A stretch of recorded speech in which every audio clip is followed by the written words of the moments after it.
Yo, Joe! Hello, and welcome to episode 1 of the G.I. Joe role-playing game Actual Play, featuring Order from Disorder, the very first actual play of the brand new RPG from Renegade Games, the G.I. Joe role-playing game. I'm your host and game master, Jason Charles Miller. Together with our players, who you're about to meet, we'll be taking you on a collaborative adventure through the world of G.I. Joe. Now, let's meet our players. First up, we have actress, avid RPGer, and top 10 nerd host, Amanda McKnight. Hi, Amanda. Hi. Hey. Super excited to play. Awesome. Yeah, we are too. Next up, we have costume designer, performing artist, and fitness guru, Alicia Marie. Hi, Alicia. Hey, everybody. Next up, we have voice actor, host, and producer, Michelle Wynn Bradley. Hello, everybody. And one of the co-designers of the Essence 20 system and the co-author of the G.I. Joe role-playing game is Ryan Costello. Yo, Joe. Ryan. Good to be here. We're really glad to have you here because Ryan will be playing in the party, but will also be our resident rules lawyer, as the rest of us are still learning to play the game, including me. Ryan does not know the story I have planned, though, but he is here to help and explain the game mechanics and gameplay. Now, I hope this doesn't make you nervous. This is the first time I'm playing the game. Like, I've play tested it. I've GM'd it. But this is my first time playing, too. All right. Well, you know, I wasn't nervous, and now I am. So here we go. But that's okay because as of recording this, the game hasn't even been released yet. I think when we release this, the game will be out. But so we're all, you know, it's like we're all fighting Cobra together for the very first time. And maybe we will be. Okay. But now that we've met the players, I want to hear a little bit about your characters without revealing too much. Tell us about the character that you'll be playing for this adventure. You have yet to meet in game, so you will all be meeting each other in a few minutes as your characters. But just give us the basics. Let's start with Ryan, since you've probably made, I think you said you made over 100 characters. 100's probably a lot, but I've definitely made at least one character for every role and focus in the game, which means there's 7 roles, 3 focuses each, so that's 21 right there. And I've definitely made more than that. Okay. So for this game, I'm playing Circles. It is with the Renegade. The Renegade is a much more close combat focus than any of the other roles in the game. And specifically, I'm the tank, which means I'm close combat focused, and I'm also there to protect my allies. My origin is Air Force. So before Circles joined G.I. Joe, he was in the Air Force with a focus on helicopters, because he loves the hum of the engine and the vibration. Kind of settles his fidgety spirit. And as far as influences, I'm an athlete because, like I said, he has a lot of like a fidgety nature, and so he tried bodybuilding to try and just control himself. It just made him a more powerful fidgeter. So it really wasn't until he got into a helicopter that the proprioception of the rumbling engine just calmed his nerves. The helicopter, the ultimate fidget spinner. There we go. Well, so it's not portable, though. So when he's not in a helicopter, he has a chainsaw. Oh, okay. All right. Yeah, that's a good thing to fidget with. Gold. Okay, great. So we'll that's a very good introduction so that we don't reveal too much. And Alicia, tell us about your character. Okay, I am playing Mugshot. She is a mechanized infantry and a former Army tank commander.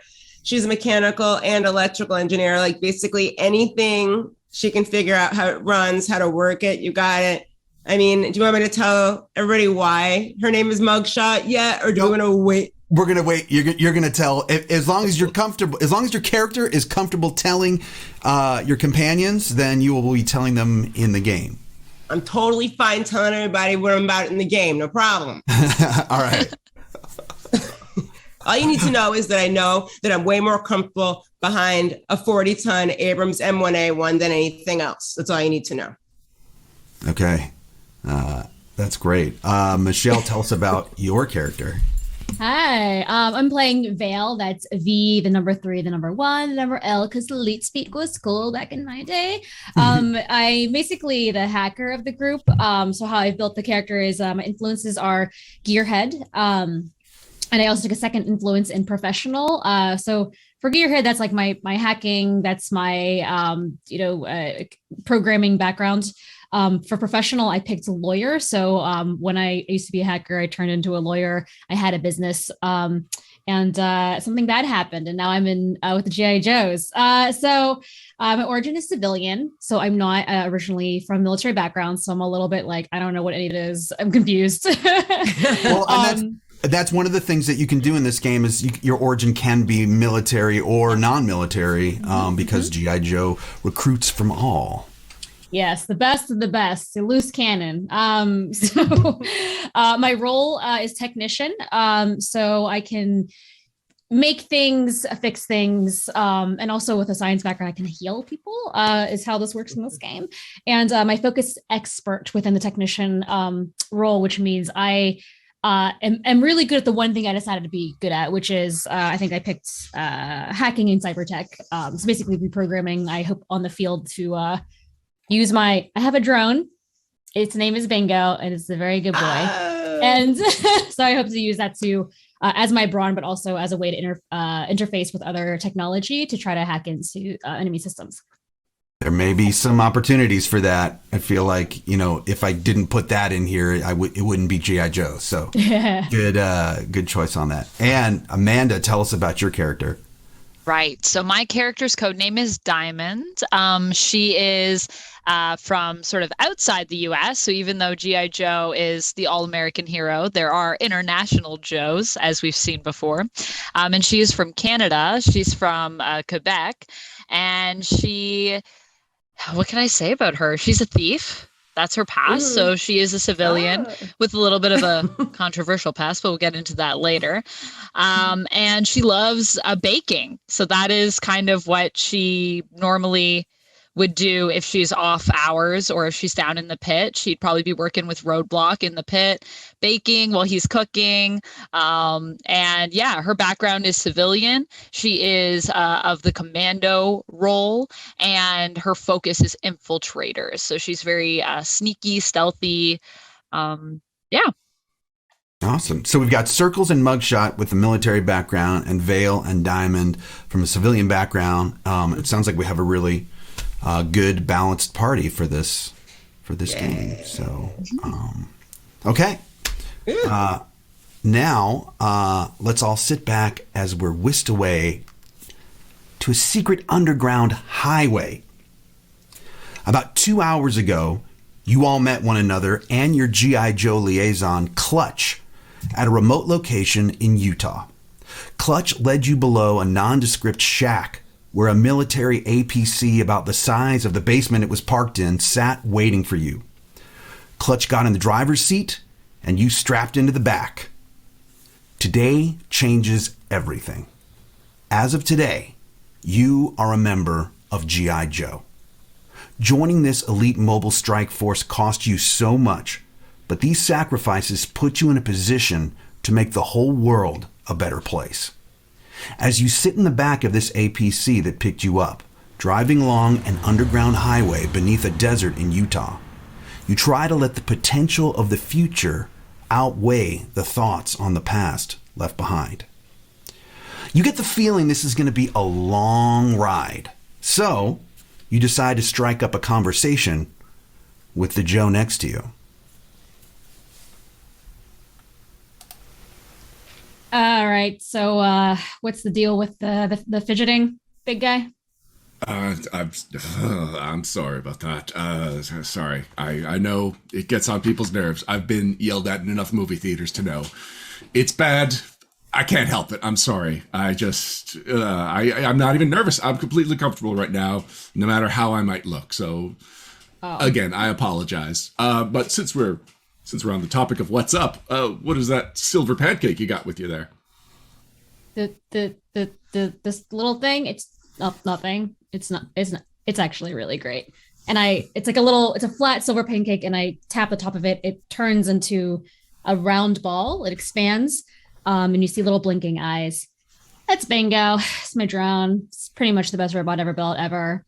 He has a sword. It's very cool. So feel free to enjoy the view. If you're never going to see technology like this again, it's great. All right, well, I'm not about to shake your hand, Bingo, but it's nice to meet you too. Bingo goes, meep, meep. Is the sword revealed in Bingo, or does it like whip in and out? How does it It's work? like it whenever I activate the sword in Bingo, it just like comes out and it does like X slashes in front of it. It's very cool. good. It's a robot with a sword. It's Robot Wars, basically. You can call me Vale. What's your name? Your I go code by name. Circles. It's kind of a nickname that I picked up not too long ago. So I know we're supposed to be like using code names and not really connecting to who we used to be. But like, if I'm going to get a code name that I remember to introduce myself by instead of my real name or my file name, then yeah, it's got to be a name that I'm familiar with, right? Yes. So I think Diamond, who's sitting in the back, like speaks up, and who maybe also is like very small, so she's not very noticeable in the back. Kind of just pops up out of nowhere, and says, "Oh, Circles, that's why did you go with that code name? We all have such unique code names. I would love to learn more." And oh, sorry, what was your code name? I'm Diamond, by the way. Diamonds. You can call me Vale. It's just a old username I used to have back in the 90s. Ah. You love diamonds? So, no. I stole a diamond. Oh, from Cobra, from Cobra. Oh, that's very specific. Do they have does Cobra have a specific diamond area bank, or where does Cobra keep all their diamonds? It was part of a plot where they were basically taking this diamond to, I don't know, blind the world with light or something like that. Some very strange. I mean, I feel like Cobra always comes up with these very strange They're very dumb. Yeah, they don't make any sense. They don't have a lot of playthrough past. They don't really see past the thing they're doing, and it's like once you do this, exactement. Yeah. Yeah. So they stole this diamond, and I stole it back. And while I was there, I ran into the Joes, and then they asked me to join. So because I had the diamonds, but what about you? Circles? Was it? Circles, yeah. And so I got invited into the Joes because I'm from the Air Force. And I was in some kind of escort mission. I was being a rear gunner in this big transport helicopter, and Cobra, of all people, attacked us because apparently we had some big brass bigwig in the back with us. And they used some kind of taffy cannon. I don't know. It broke through the windshield. It glued our pilots to the back of the helicopter, and it shut the door so that I couldn't even get in there. So I had to crawl on the outside of the helicopter and like control it through the broken windshield. It was only for a couple of minutes so that we could get the helicopter down. But after we landed pretty much safely, the big brass came to me and said, "You'll be hearing from me, son." And I was like, "Well, thank you, sir." And I saluted. Wow, a taffy cannon. That's so. I didn't taste it. Maybe it was some kind of rubber. I don't know. But you get the picture, right? I believe it would be taffy.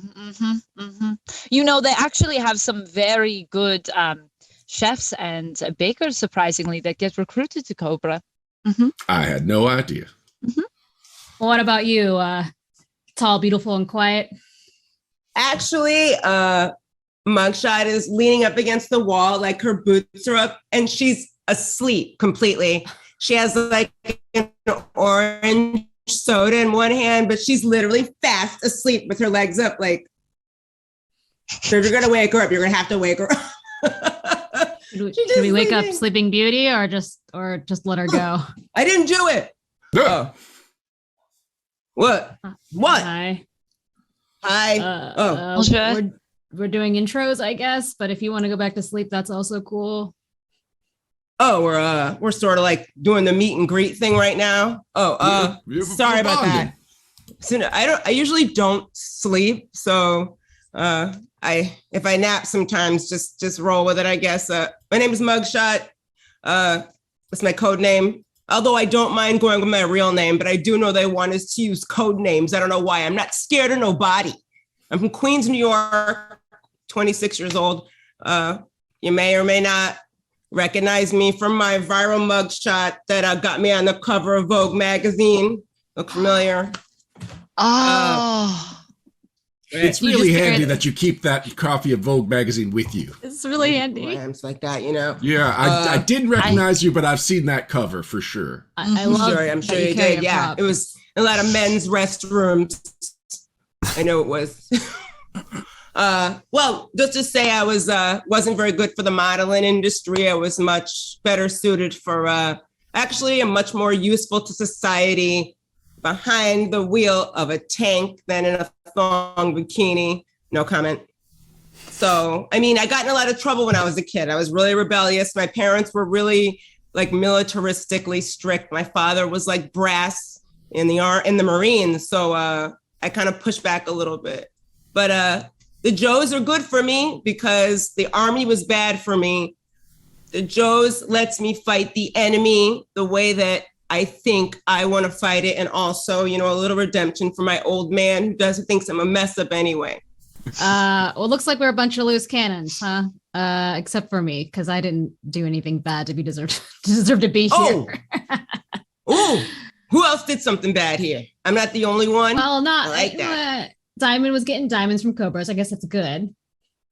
Yeah, I may have stolen one or two other things, but now I steal from people that steal things from good people. So it all worked out in the end. But yes, maybe once or twice, or maybe for most of my life, I was stealing from anyone. But I grew up on the streets, so I was just trying to survive. You're a real Robin des Bois, aren't you? Huh? Oh, sorry. That's the French name for Robin Hood. As you know, because I picked up your accent. As you well know. It's like... Yes. Yes, I suppose. I would like to be like Robin Hood anyways. But So why did you go with Robin Hood instead of Diamond? Yeah, did you get to choose your name? Because No, not at all. No, yeah, I did not get to choose either. They gave me my name. It's almost like they wanted to remind us of like embarrassing moments in our past. You know what I mean? I mean, like this is not my greatest day. Yes, I agree. I don't know why they choose the code names like that, but I will say I think I was given two options. So it was Diamonds, or I could be. There was another name they gave, but it was already taken. I think I think it was Tripwire. So, but then they realized, oh no, it's a conflict. Very Mission Impossible. I got it. I like it. I like it. Yes, I'm very stealthy. But was I dreaming, or did I hear someone talk about crawling outside of a helicopter? Yeah, that was me. Did you really crawl outside of a helicopter? Yeah, I mean, it's what needed to be done. It's not something I do at a joy of the moment.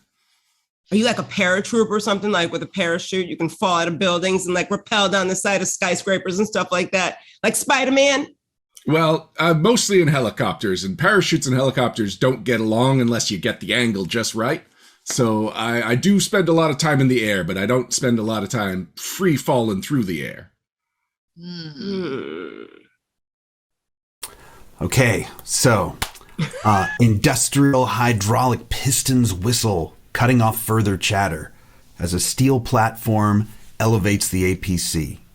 Then, silence. Clutch opens the back door, giving you all your first look at G.I. Joe's base of operations, your new home. Embedded steel beams edge the room, flanking floor to ceiling, touching touchscreen paneling. Blue projected lightware reflects off the endless chrome floor, emphasizing the modernity of this massive motor pool. Clutch says, General Hawk wanted me to take you right to the main meeting room upon your arrival, so I'll take you there and leave you to it. I got a lot of vehicles to prep. Is it because you love vehicles so much they call you Clutch because you like to drive? Is that the whole, we get full circle on this? You know it. Oh, wow. A lot of nicknames today. A lot of nicknames. Okay. You're going to learn a lot of them, believe me. Hey, is there anything to drink around here, by the way? Oh, yeah, you'll get some in the meeting room, no problem. Right. I mean, you're talking water, right? Yeah. Water. Okay. So as you look around, the base is a flurry of activity. You see every type of person you can imagine down here. Your fair share of standard military personnel, of course, or so it would seem.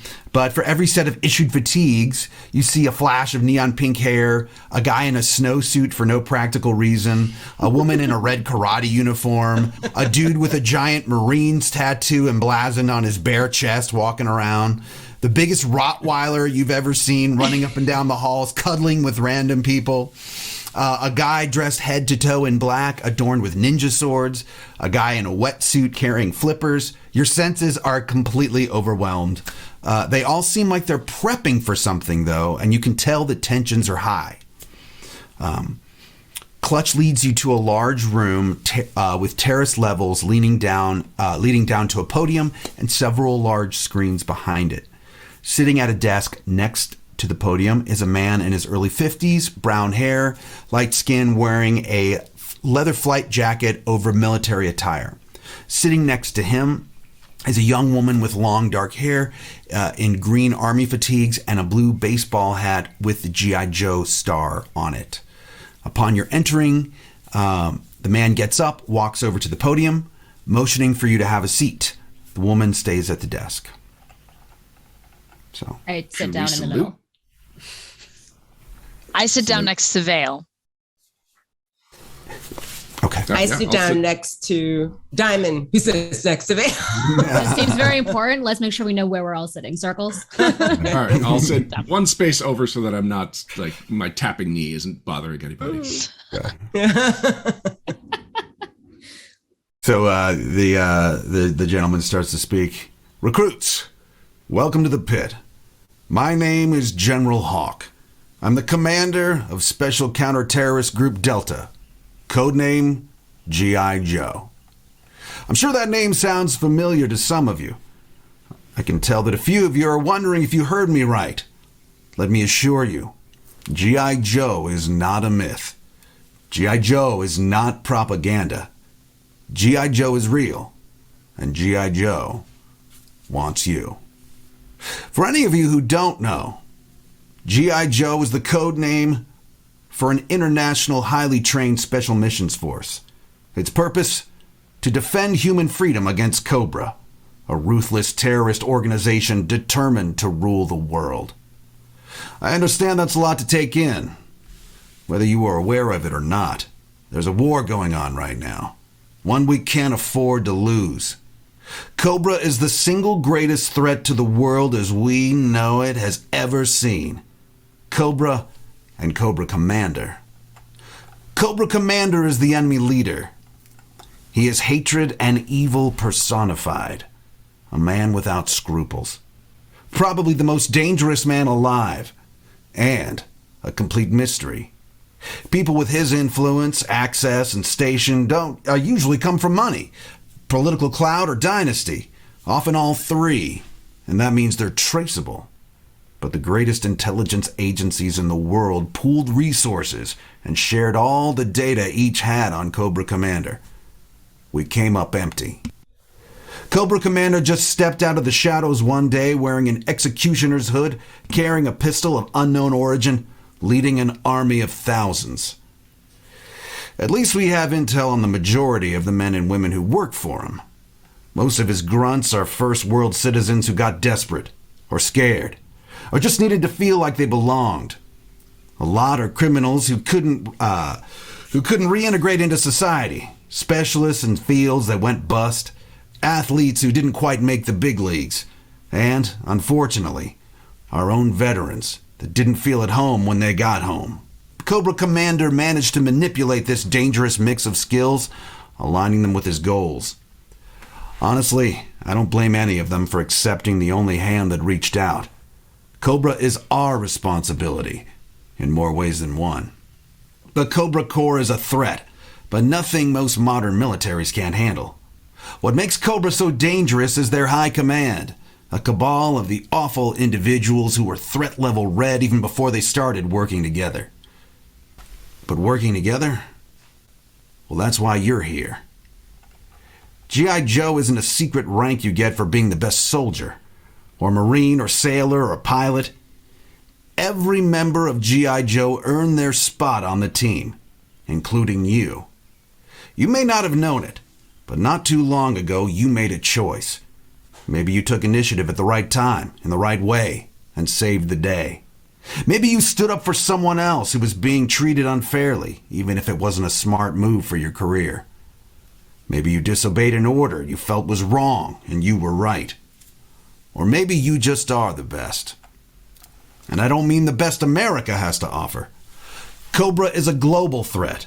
They require a global solution. Trusted allies and the United Nations were secretly approached about signing a limited resource share treaty in the name of working together to eliminate Cobra. Most of us are American, and most of our funding comes from the United States. That just means our international recruits had to work that much harder to qualify for their position, and you better give them the respect they deserve. He looks down at Circles and Diamond. For those of you looking nervous, you didn't end up in the wrong secret military base. On rare occasions, and I mean rare, someone with no military experience gets a field commission. And he looks at Vale and Diamond again. Mm-hmm. These exceptional recruits were lucky enough to have a skill that's not commonly found in the military. Firefighter, veterinarian, hacker, diamond thief. And they just happened to come to our attention. Now, if you're wondering how rank works in a unit, mixed with different branches of different countries' militaries and even some civilians, the answer is broadly. Admiral Keelhaul and I may have equivalent ranks, but he knows my word is final. Unless we're out at sea. Then you know I'm to defer to his authority and expertise. Similarly, you might see a lot of people with higher rank than sergeant following Duke's orders. Duke just happened to be recruited into G.I. Joe at a lower rank than most. He may not have stars on his jacket, but he's my second in command. Now, you passed some Joes on the way down here. You may have noticed a few beards and haircuts that aren't regulation. Or someone in a football jersey talking to a man with bare feet. That's something you're just going to have to get used to. Following orders is the backbone of military life. An officer needs to know that if he orders a 3-second burst, he's getting no more and no less. He doesn't have time to explain himself. And Cobra knows this. We're going to beat Cobra. And to do that, we can't just be the best military unit. We have to be the most clever, the most determined, the most unpredictable. If Cobra gets away with breaking the rules, then we need Joes who can see every way a rule can be broken. Joes who can be trusted to break some rules when following the rules isn't the same as doing what's right. Because G.I. Joes are heroes. Now, before you start thinking you've been recruited to some sort of superhero initiative, we're still soldiers. We have skills, not superpowers. Our job is to do the impossible and make it look easy. In the last few days, we've uncovered the latest Cobra operation. Cobra Commander has just put in motion a plan to disrupt and control the orbit of the moon.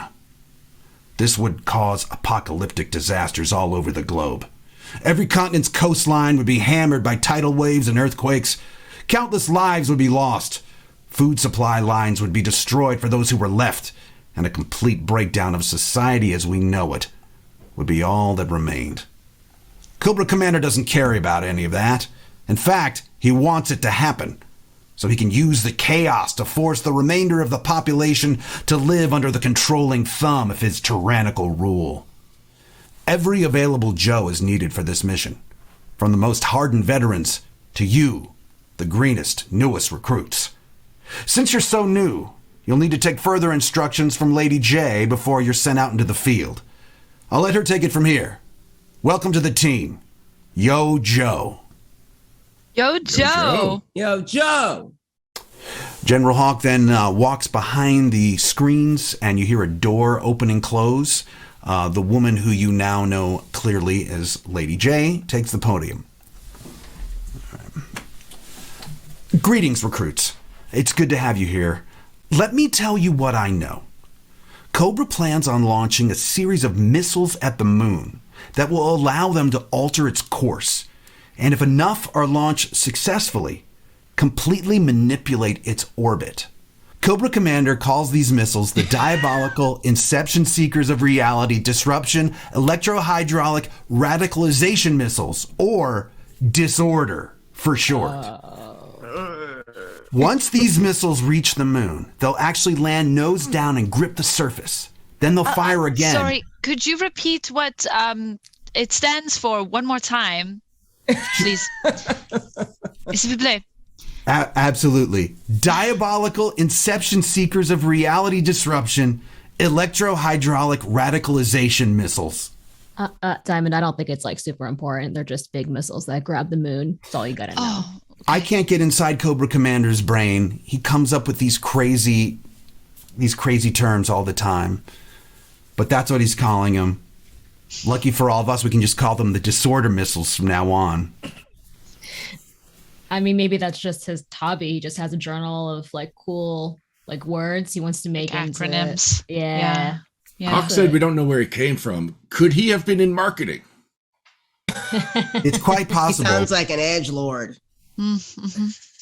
We're really getting into the mind of a villain here. I like it. I think in my files he claimed to have invented the internet, but we'll see. That's not true. So we don't know who this commander dude is. Nobody knows who he is or where he is or she is. We don't. We're pretty sure it's a he because he's given speeches and we've heard him talk, but no, we have no background on who he is other than when he revealed himself as Cobra Commander. Okay, so no last location. Go ahead. No, he does a very good job of scrambling his signal. Now, but let me tell you about as high these as the troposphere. I've never gone into space. Is this something we could solve on Earth? It is.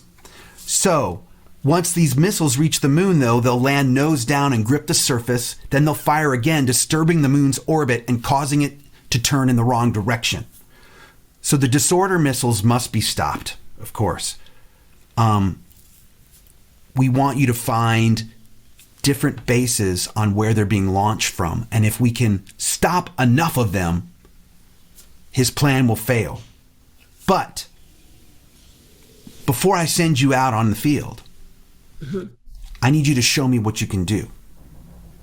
Beachhead will take you into the training area and evaluate your skills so that we can see how best to utilize you. Let's go. Didn't realize we were going to take a test as soon as we got to school, but sure. I didn't know we were joining the circus. Did you see that dude with the flippers out there? Yeah, it's highly irregular. I feel like I'm in a clown car, but we're here. I think it's super cool, but I wasn't going to say anything because I didn't want to get on anyone's bad side. But they made some choices with those outfits. Maybe it's very bold. Maybe it's the four of us who are not being flamboyant enough and we're actually phoning it in. So maybe we need to take it up a notch is sort of the vibe I'm getting. I could be wrong.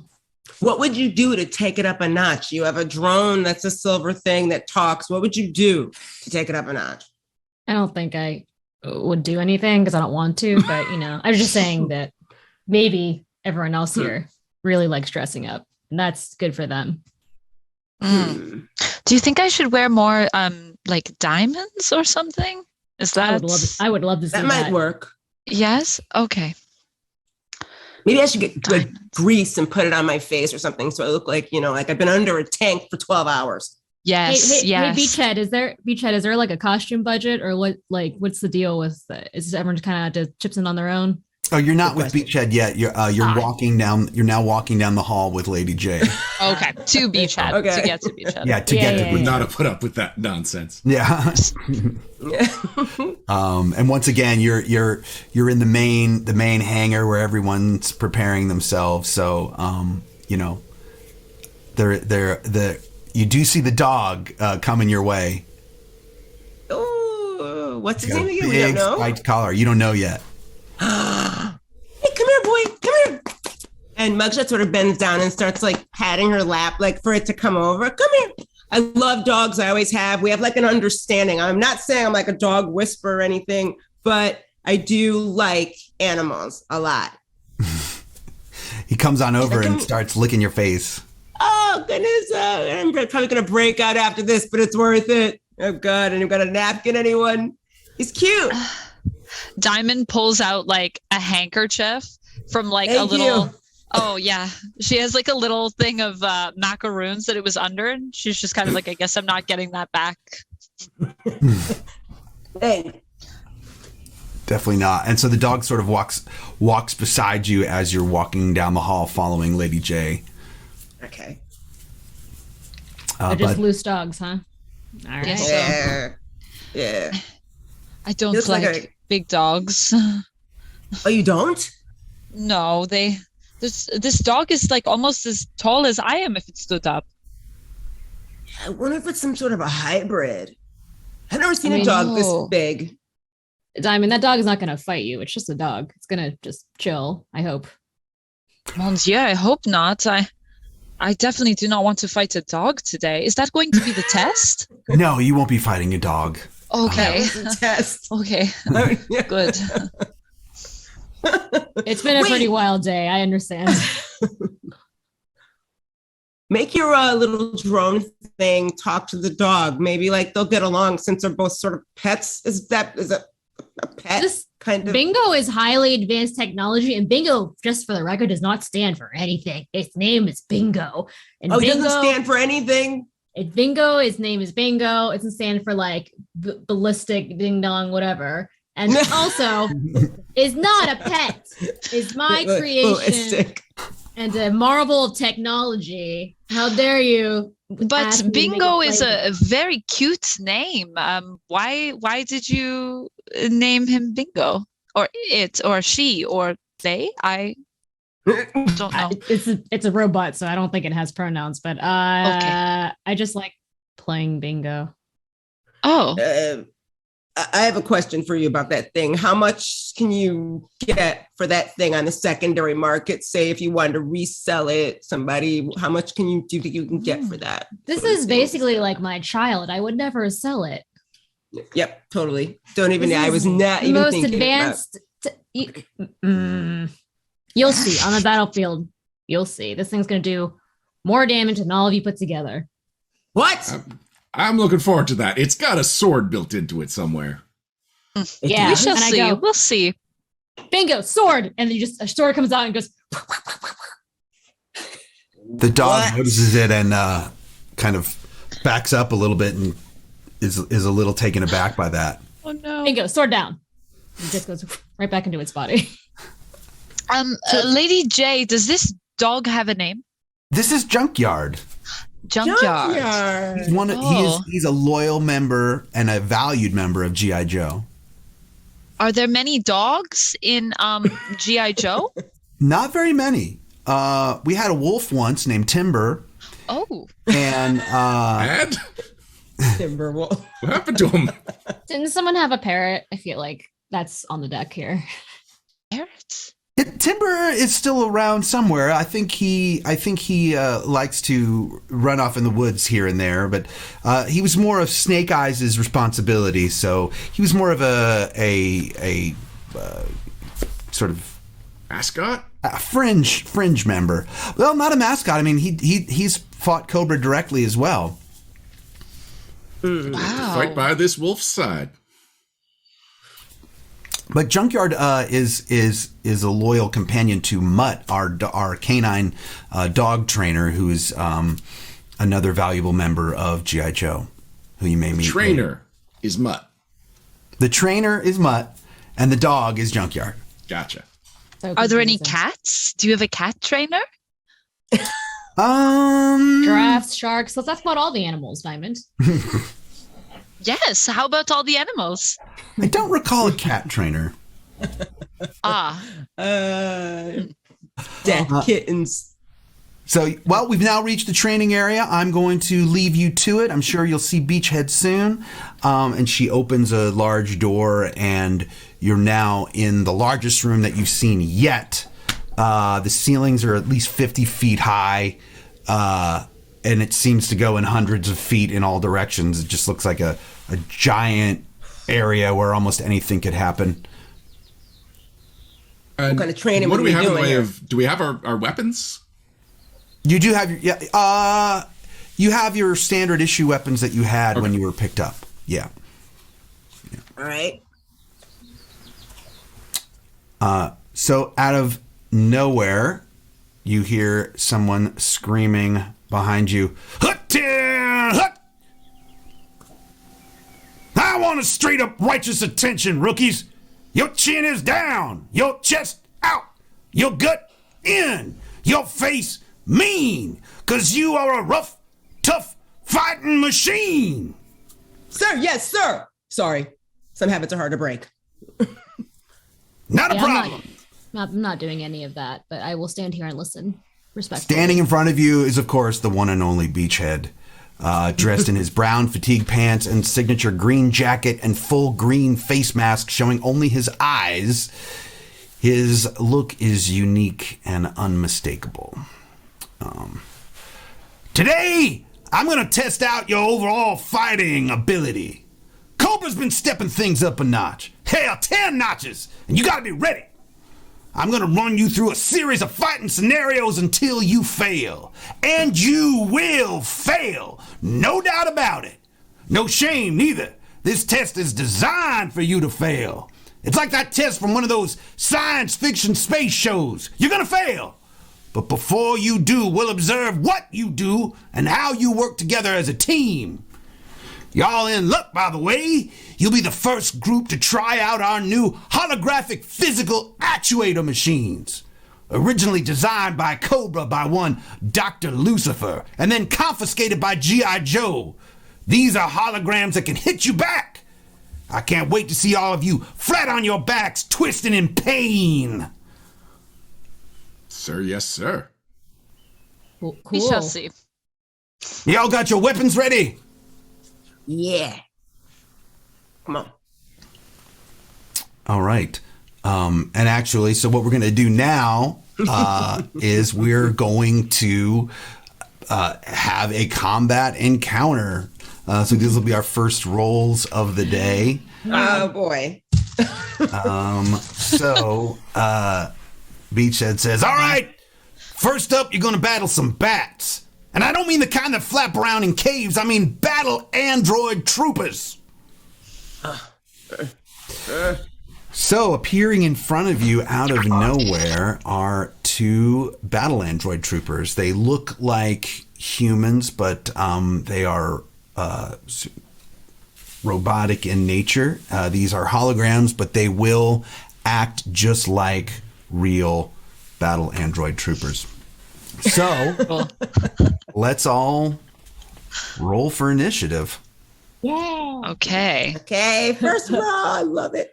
You 6. still roll Nice. a d20 for that?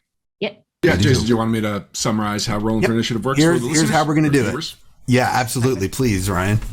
All right, so every time that you have to do something, it is a skill test, which is tied to one of the 21 skills that you've got in the game. And initiative is one of them. So during character creation, we all put a certain number of ranks into our skills, and those ranks correspond to a certain die value. So, for example, I put 1 rank into initiative, so I've got a D2 in initiative. So when I'm rolling my skill test for initiative, I'm rolling a D20, and I've got a triangular D2, but it's only got 1s and 2s on it. So I'll be rolling 1D20 plus 1D2, and the total is my initiative, which Jason will then order from highest to lowest to see who goes when. Everyone, tell me your initiative scores, please. I got an 18. Okay. 15. I got 12. Thanks. I'm last. And Bingo's with me. Oh, that fits though. You're like the brainiac, so it fits. Just like, I don't want to do this. This seems weird. You're not dead last, although one of the bats beat you, Vale. The bats' initiative is kind of slow, so Well, I don't know that.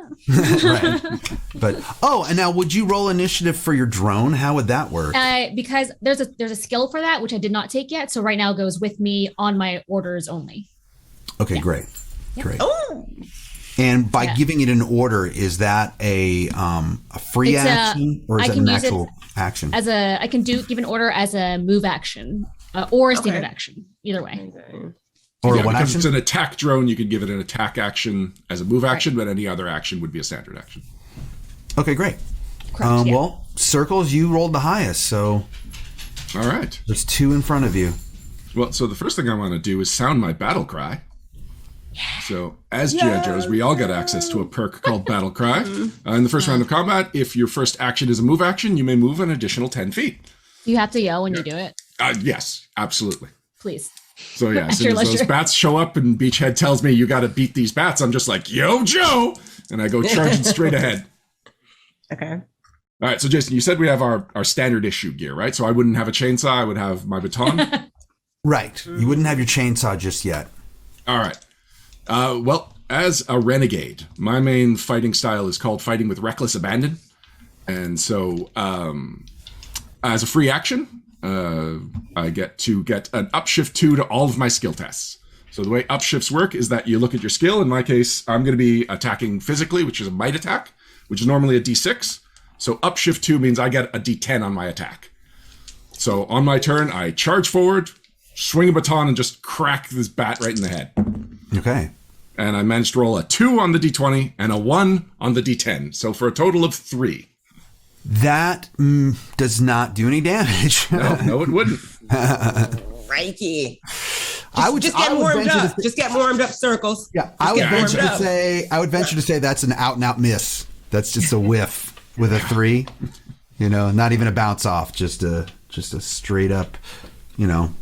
Hey, you're excited. Maybe you got a little overexcited there. Yeah. Maybe I hit it before the Get warmed hologram up. actualized. I just went through a holographic enemy. That's what happened. I didn't just totally miss my first attack. Okay, next up is Mugshot. All right, so Mugshot sees Circles. She just sort of squares her shoulders out, walks up to the one that's closest to her, whichever one that is, because she has 35 feet. I'm assuming we're close to these things, right? Yeah, they're definitely within one movement range of reaching.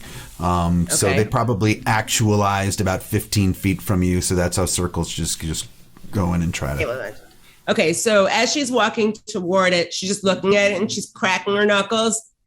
And she walks up to it, and I want to like squint and like point at his chest if I can. Because basically what I want to do is I want to use some sort of deception, because she has a little bit of that where she can like point to his chest, he looks, and she just punches him when he looks down. You know what I mean? Like one of those things where it goes, oh, like that. Okay. And she wants to just slam him. Okay. So I'm trying to think of what that would be, though. So would that be a deception roll along with an attack, or how would game mechanics Do that, work right? for that, Ryan? Yeah, so game mechanically, I guess it depends on what kind of an action we're talking, that distraction. So you don't have a perk that lets you do that, right? Yes, I do. And I have an evasion type thing because of her background. So I have because also she's like a D4 in alertness. So she can't be tricked or surprised, but she can trick or surprise, I guess. Intimidation. So sorry, what? You said you got a perk that lets you do something like that? Where did you get that perk? Well, no, I mean, she has alertness in her smarts. So, Okay. I mean, she can't be surprised, but she can surprise. So mechanically speaking, I would say that this turn you would do the deception roll as your standard action, and that'll give you an edge on your attack next round. Okay, cool. So just roll for deception. I'm rolling a regular D20 plus a D20 D4. Wait. A D20 plus a D4.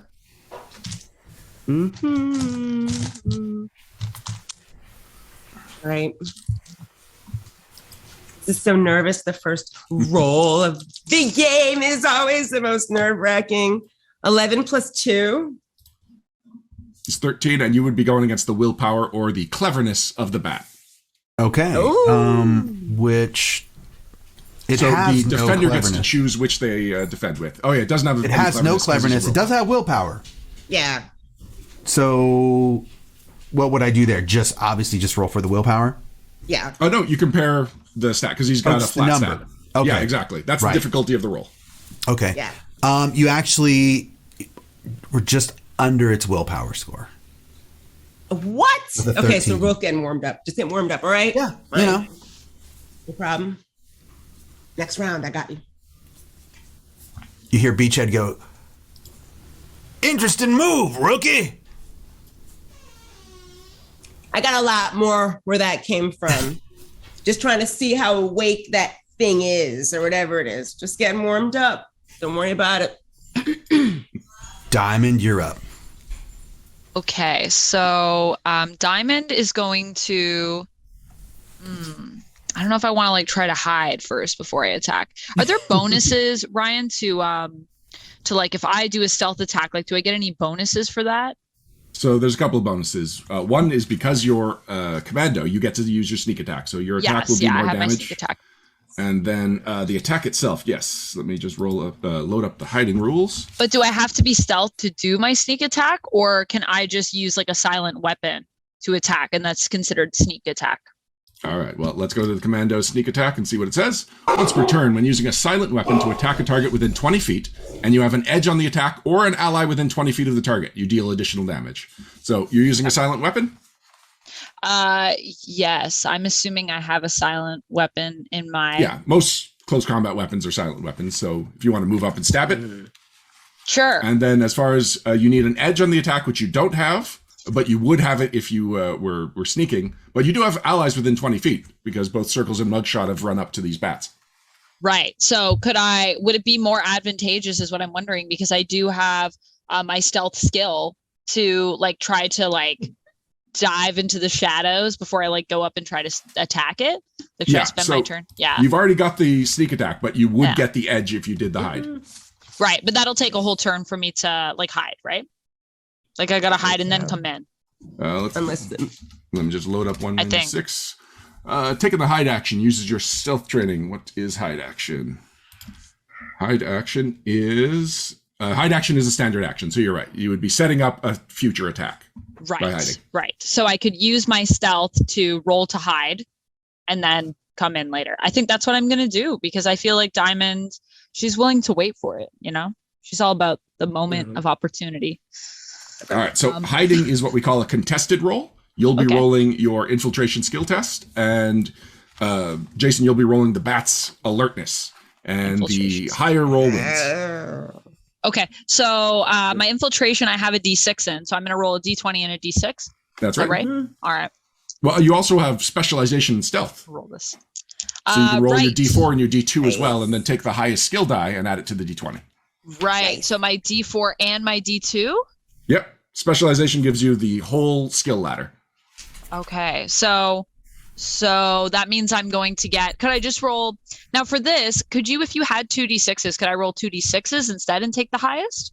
Or do you always have to roll the D4 and the D2 and take the highest between those two? Is that what I'm taking the highest? Yeah, between? you're always taking the skill ladder. So if you have a D6, it's the D6, D4, D2. If you have a D8, it's D8, D6, D4, D2, etc. Okay.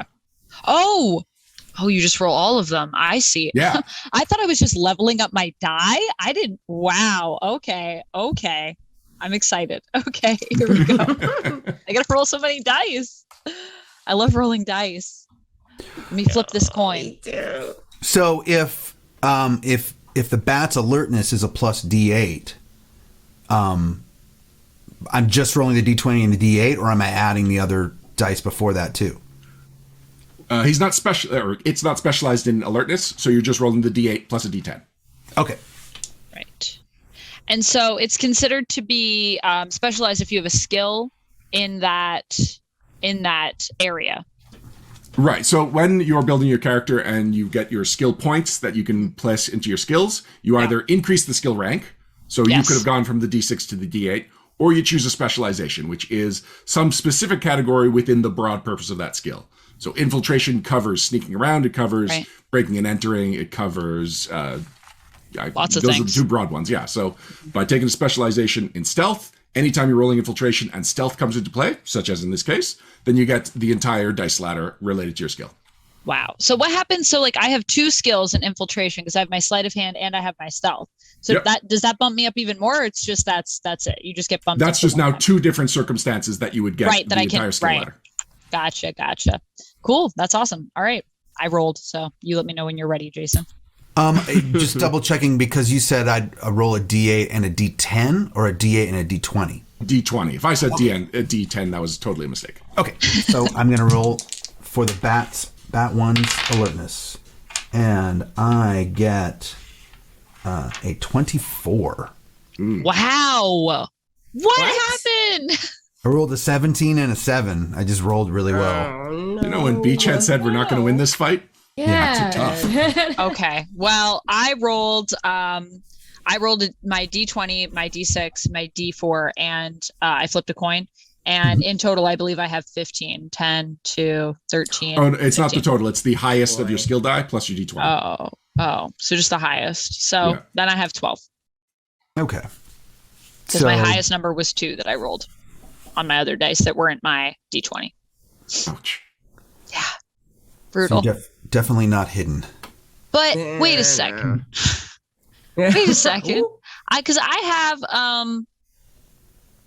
I have shadow. Oh no, that's if I'm being detected. Never mind. Yeah. It doesn't help me here. Shoot. Okay. Dang. Okay, so what happens to me? Well, nothing yet. Okay. But you're it just is creeping around and the bat's watching you. Right. It is now Perceives you.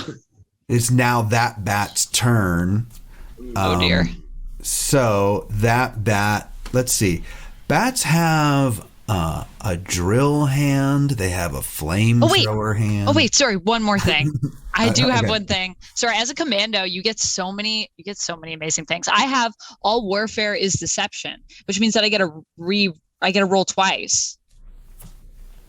Let me just. Is that? Once per scene after making a deception or stealth skill test, you may reroll all your skill dice and take the new result. Okay. That definitely applies here. Then do it before we move on. All right. So skill dice is just my D20 or all my dice together? Everything but the D20. Everything but the D20. Okay. So maybe I'll get something. Maybe I'll get a 6. Maybe you could beat that 24. I can't. I won't do it. Never mind. I won't do it. I'll hold on to it because it's only once per scene. So I'll hold on to it. Okay, yeah, definitely. If you know you can't beat it, I would say bank it. It's not possible. But so what I'm looking at the bat stats right now and trying to determine Ryan. They only have 1 attack per round. They can just pick which one they use. That's right. So bats have what's it called? I think it's called armed or something. Anyway, they have 4 different weapons that they can do. There we go. They can switch between their weapons as a free action, but they still only have 1 standard action per turn to make their attack. Okay. Well, they're going to go for broke, or this first one's going to go for broke, and it's going to try to get you with its flamethrower hand. So all of a sudden, a burst of flame shoots out from its hand at you, and I need to grab. So you're saying at you? Is it at me? At Diamond. Sorry. At me? Yeah, you're the one that tried the. It did not. It didn't go well. Your subterfuge did not work. So right. The one that was poked in the chest, that one's coming up. But this one is on Diamond. Although the range, it actually goes out in a 10-foot cone. So since we're doing Theater of the Mind, I will say that the cone will conceivably hit. I'll make a little D4 thing here. Okay, it's going to conceivably hit Diamond and Circles, because this is the one that Circles also tried to slam at. So, okay, I have my number, and that number is going against either your toughness or evasion, right? Right. Whichever one and you it's determine. one attack against both of us, so we get to choose whether we try and tough it out or whether we try and avoid it. It being a fire attack, there's actually an additional rider that if we try and avoid it and we don't, then we get, I think we take damage. Let me just queue up the fire damage. Fire weapons deal 1 extra damage when they hit a target who defended with evasion. So if you try and avoid it but you don't, then you've managed to lean face first into the fire. Whereas I'm going to just try and tough it out because that's my thing. So do we have to roll? Nope. My difficulty is 16. It's 10 plus my toughness. And your difficulty, if you're going with evasion, is 20. Yeah. I think that's my only hope. I'm not that tough. Well, lucky for you, Diamond, I rolled a 19.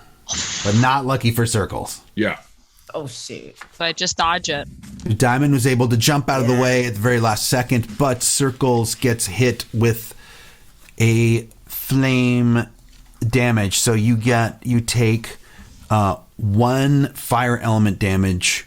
Oh my gosh. Yeah. So Essence 20 is a low health game. So normally I would have 3 health, but because I'm fighting with Reckless Abandon, I get an extra health. So right now I'm back to normal. Oh, good. So that actually took away your temporary health. Exactly. Yeah. Bonuses go first. Okay. Vale, it is now your turn, and you're seeing all of this unfold before you.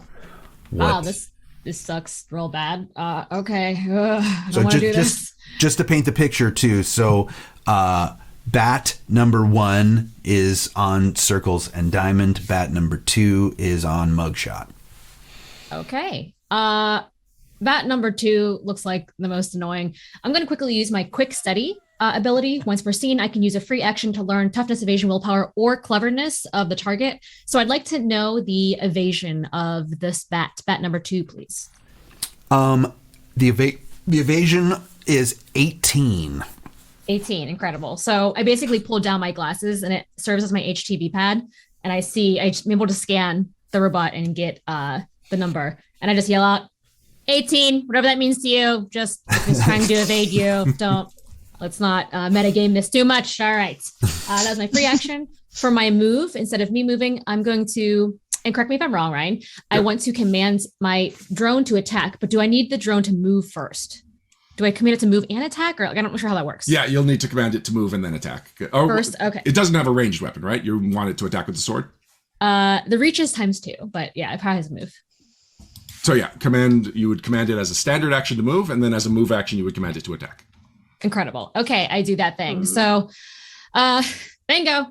And I press a little button. He pops up, becomes a little circle again. Sword time. Sword goes, rip, makes a little quick X to flick off any debris that's lodged onto it. It moves over to bat number 2, and it attacks. So first I have to make a technology roll to make sure my command is understood. So I roll a D20 plus my technology is a D6. So I roll all of the ones underneath it. That's correct? D2. Well, you're specialized in hacking. You're not specialized in commanding your drone. Unless you're trying to say that it's hacking it to pieces with a sword. Oh, no, I thought technology roll, since I have a D6 in technology, I roll all those things. No, you roll the D20 and the D6, but when it's specifically to do with hacking, you'll get the whole all of them. Oh, right. Okay, sorry. Conflated that. All right. Whoop. That is 16, 17, 18 to command is against a 10 because it's a limited drone. It's 10. So I make it. Command is understood. I roll for its own might now. This little guy's might is a D4. So... And that is, oh God, it's so low. I rolled a 9. Total. Oh no! Yeah, a 9 total. Oh my Does gosh. anything happen? It clangs helplessly against its arm, but makes no damage. All right, Bingo. A little harder next time. A little bit. I'm gonna put that up from a 2 to a 10 next time. And that's my turn. Okay. Now, bat number 2, which is right in front of you, Mugshot. Decides to try to poke you with its drill hand. Okay. It's got a hand that turns into a drill. Yikes. Ow. Yeah. And tell me if you're going to try to tough it out or evade the drill. I feel like I want to. What'd she do? She would. Well, she's kind of fast, so she's going to dodge it. She's going to dodge it. And I do have sort of a dodgy perk going on. Okay. Because in speed, yeah, I have a 6 essence in speed, so I think a dodge makes sense for her. Okay. Yeah. All right, so let's try this. And I don't even think you have to roll. Yeah, right? you're not rolling. You're not rolling. You just have to tell me what your total evasion is. Okay, it would be 16. Well, I got an 18. These bats are tough. So you have just taken. Okay, well now I have got a question. Yeah. For the drill hand, it says that there's 1 sharp damage, but then it says alternative effects 2 sharp damage. So when do the alternative effects come into play? Oh, so you see it says 2 sharp damage and then down 2? Mm-hmm. So that means if you want to take a downshift 2 on the attack, you could bump up your damage by 1. But I would probably, to be fair, attack with a better result. And to be fair, I would have had to decide that before I roll, correct? Yeah, exactly. Which I did not do. Yeah. I just realized, okay, so if I have dodgy as a perk, that means I'm fast and nimble on my feet and I gain +2 to my evasion. Oh, yep. So your evasion would be 18. So a tie goes so what does that to mean? the it still goes to the attacker. Oh, the tie goes to the attacker. Yeah. So close. Yeah. But if I had chosen to take 2 off to do more damage, I would have missed. Probably, yeah. But alas, the bat did not miss, so you take 1 point of health damage. Ooh! And she feels like this thing go like right in her bicep, and she's like, oh! And it's like blood is trickling down. That's all. So we're back up to the top of the round now. Now 6 seconds have passed. It's Circle's turn again. So to paint the picture, we have the Circles and Diamond are on bat 1. Mugshot is on bat 2. And Vale, you're kind of standing back, right? And your drone is at bat 2. Right? Oh, okay. Yes. Okay. How far apart are the bats? They're about 10 feet apart. I was hoping you would say 10 feet apart. So if we've got standard issue gear, we each have a couple of grenades, right? You do. All right. Bingo. So I can pop a grenade between the 2 bats, which are 10 feet apart, which would just narrowly miss all my allies. Yeah, if that's how grenades work in this game. I don't think that's the way in real life, but okay. I love it. It's G.I. Joe, of course. Everyone can fly planes. Mm-hmm. All right, then I will pull up my grenade as a free action. I will drop it between the 2 of them and use my targeting to attack, which is only a D4, but at least now I'm attacking 2 of them, so maybe I'll get really lucky. Okay. I got a 17. I misses them both. It just misses them. I'll give you credit. It almost hit them, but they're tough. And Beachhead's just laughing off and he's just laughing, watching. Beachhead loves it when people fail. Next grenade's got Beachhead's name. He did warn us. He warned us. Yeah. Did warn us. Yeah. But you do see Lady, out of the corner of your eye, you also see Lady J taking notes. So she seemed to possibly be pleased with what you just did. Okay. All right, Mugshot. Look sharp. Look sharp. Mugshot sort of straightens up after getting drilled in the arm, and she's like, "You want to play dirty? I can play dirty." So she has a baseball bat. Can I use a baseball bat? Yeah. Okay. She kind of runs over to where her like rucksack is or whatever they have, and she pulls out this bat, and she just sort of like, as she's walking toward it, she's sort of swinging it like this, and she swings it right at that too, to kneecap him. Like she's upset. Well, yeah, and we'll she's say mad. that you had the bat on you, because if you were to go back to a bag and then come back, then there would be a whole nother set of rules that we would need like to do. So let's just sort of say, thing. for sake Get of it on your argument, back. because we're all learning how to play the game, that it's just you had it. And she just sort of swings it right at its kneecaps, hit him at the bottom. Okay. So would that be a strength plus what? Intimidation or might? That is might, but so there's, I believe, an alternate feature for the close combat. Yes, there is. Close combat bludgeon. You can either do one blunt damage or one stun. I was checking to see if it had maneuver, which you could use to trip it, but that's not this weapon. Okay, because I don't suffer penalties to ranged attack weapons within an enemy's reach. So if there's anything I can use besides close combat, I have if you have a gun, close combat bludgeon. Yeah, so I'm gonna roll for might then. Okay. I can only roll for might. I can't roll for anything else at the same time. Just kidding. Just checking. Oh, 12. You're missing. Nope. No. Oh, God. The bat sort of, like when she swings it, it just bounces off his knee like this. Yeah. Like, poof. It's a highly armored robotic knee. Gotta cap him. Kneecapping always worked for me in Queens, all right? Okay. Before we go on, I want to bring up a rule called lend assistance. So it is a standard action, and you can help an ally, either giving them an upshift or an edge, depending on the context. The GM and the player can discuss which is the more logical benefit. So if anyone has a standard action to spare, they can give somebody an upshift or an edge on their next attack. Oh, I like that. Okay, I like that. Because we're going to need help. Yeah. Especially as our health starts getting dinged up in the ER. Diamond. Right. So, how many actions do we have, by the way, then, right? We just have our main action and then any free actions?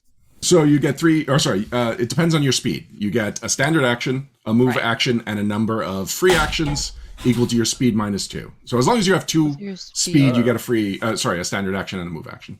Right.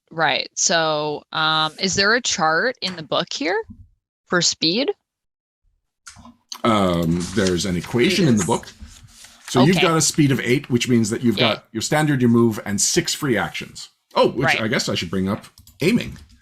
Mm-hmm. Yeah.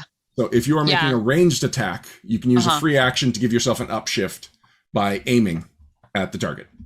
Okay. So, sorry, how many actions did you say I would have with the speed of 8? 1 standard, 1 move, and 6 free actions. Okay. 6 free actions. Wow. But I have to have specific types of actions that say they're free actions. Right. Well, there is the suite of free actions that are available to everybody. So let me load those up. Yeah. Combat actions. Sorry. What page is this on? I want to read this later. Yeah, let me hit up I haven't read this part. Free actions are on page 192. The book is cool. 192.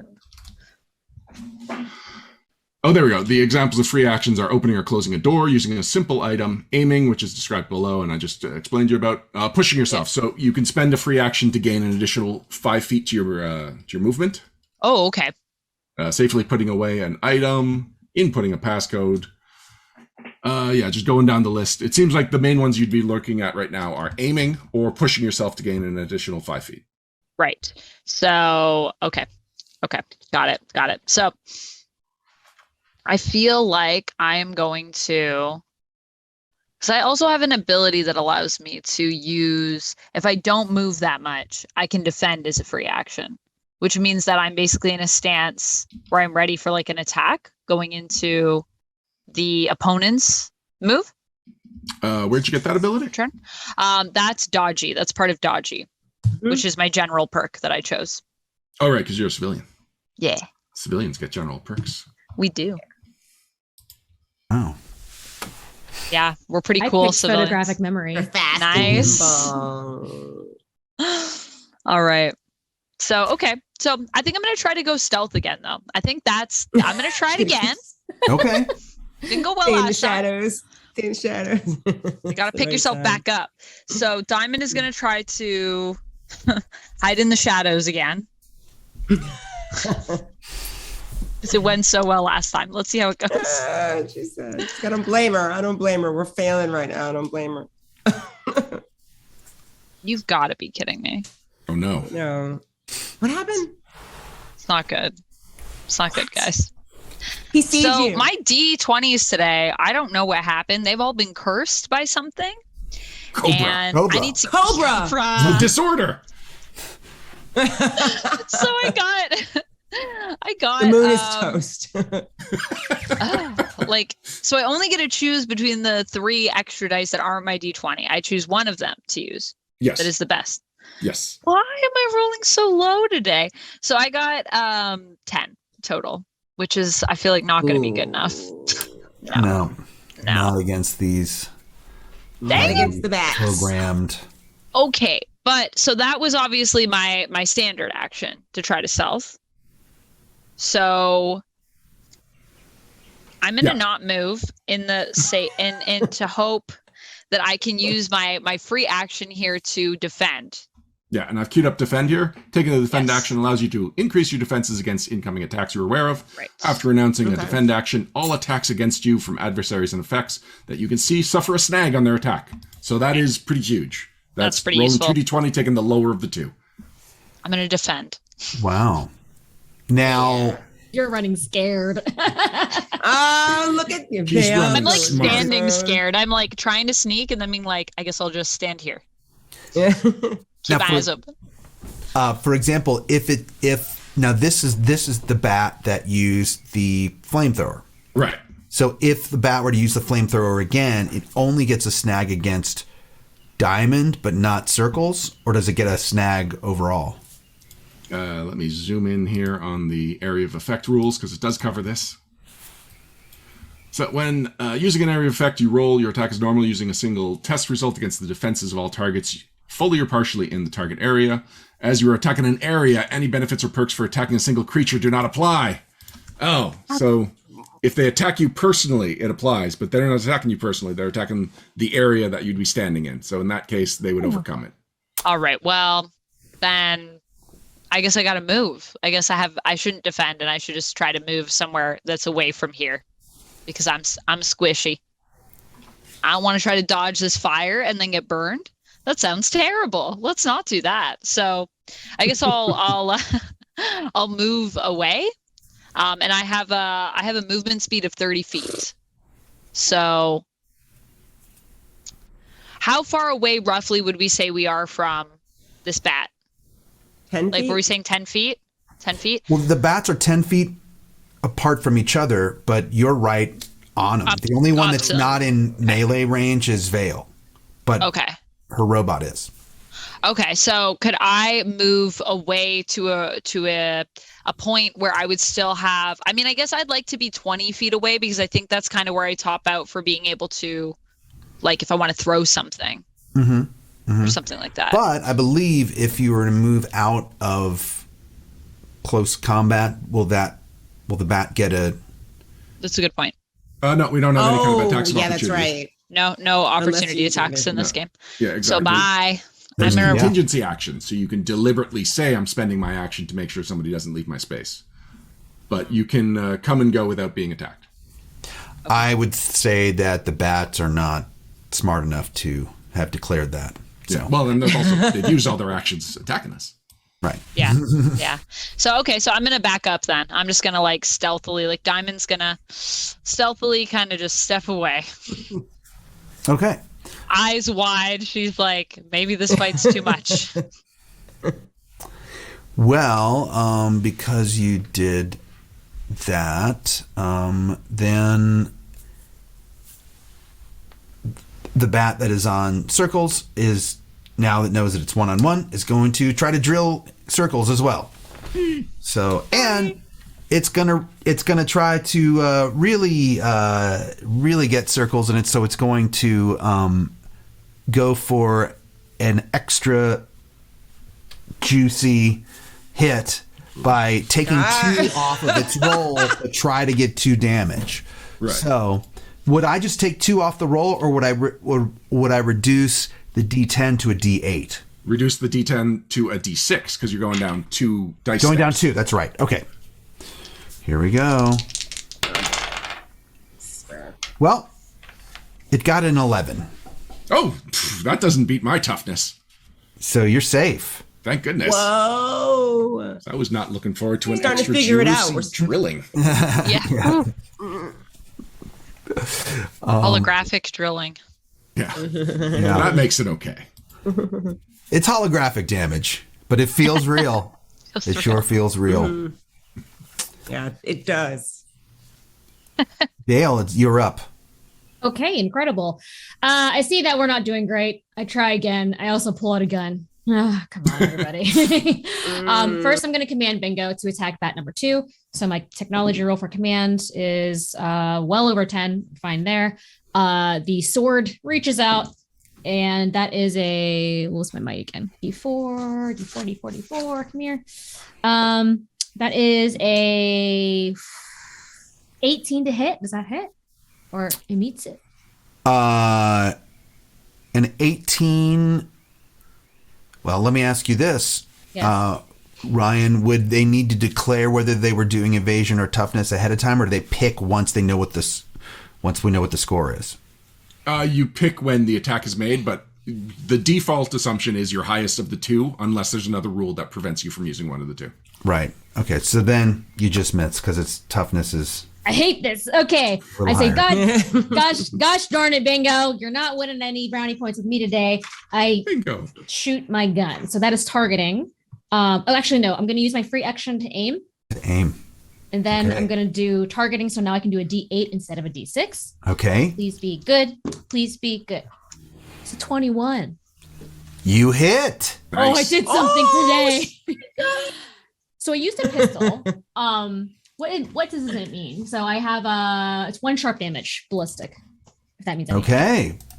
A nice. I can chunk. read up what ballistic does in case anyone's curious. It doesn't apply in this case, but ballistic damage targets it affects a target's toughness if you are firing at long range. So you're too close to that, so it can choose toughness or evasion, and the bat's tougher than it is evasive. I shoot it. Hey, everyone, let's just shoot them. Let's just shoot. You can just use a gun. You don't have to. It just. Nice shooting, civilian. Yeah, I go to the gun range sometimes and play a lot of video games. So hand-eye coordination.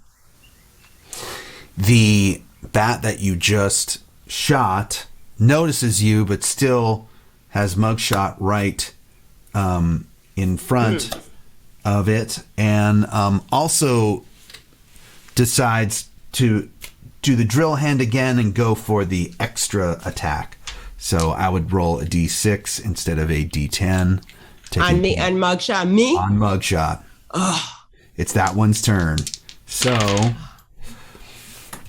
do you guys do crits in this game? Or? So the way crit I works is that hate you. I hate you already. What are you you talking get the about? highest result on the skill die, and the attack hits. So rolling a natural 20 doesn't do anything, but if Okay. you rolled a D6, right? Uh-huh. So if you rolled a 6 on the D6 and it's a successful attack, then it would be a crit. That applies to all skill dice except for the D2. Okay. Well, Mugshot, how many health points do you have left? I have 2 health points, but I do have the dig deep perk. Okay. So I can heal if I just forfeit my next turn, or I can ignore 1 damage by taking a snag on my next skill test. Because you got hit for 2. You have 2 I get hit left, for and you just 2, got so hit basically for I'd 2. be dead the first day in the freaking Joes, man. Well, you're not dead. You're defeated. Got you. Okay, that's right. This means We're that you can't defeated. take any other actions. Okay, so I can, but if I use my perk, my dig deep perk, I can have 1 health left, right? Basically, 1 or 2, You because can I save rolled yourself a from D2. going unconscious. Yeah. Yes. Okay, so okay, so I rolled a 2. I guess 1d2 damage, right? Yeah, so I'd basically have 2, right? Mm-hmm. Okay. You have 1 left now. There's 2 different things for Dig Deep. One of them is you can ignore 1 damage by taking a snag on skill test until the end of your next turn. And then the other one is you can heal 1d2 damage by forfeiting your entire turn. So you probably want to do one, then the other. Yeah, so I'll forfeit my turn. I'll take the 2. I'll take the 2, and I'll have 2 left then. Great. We tried again with that drill.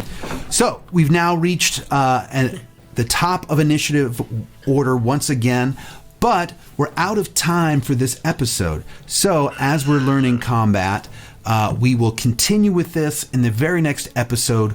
Will our Joes prevail, or will they all be defeated? It's okay because it's a holographic fight to start. But join us for episode 2 as we continue, and we'll see what happens.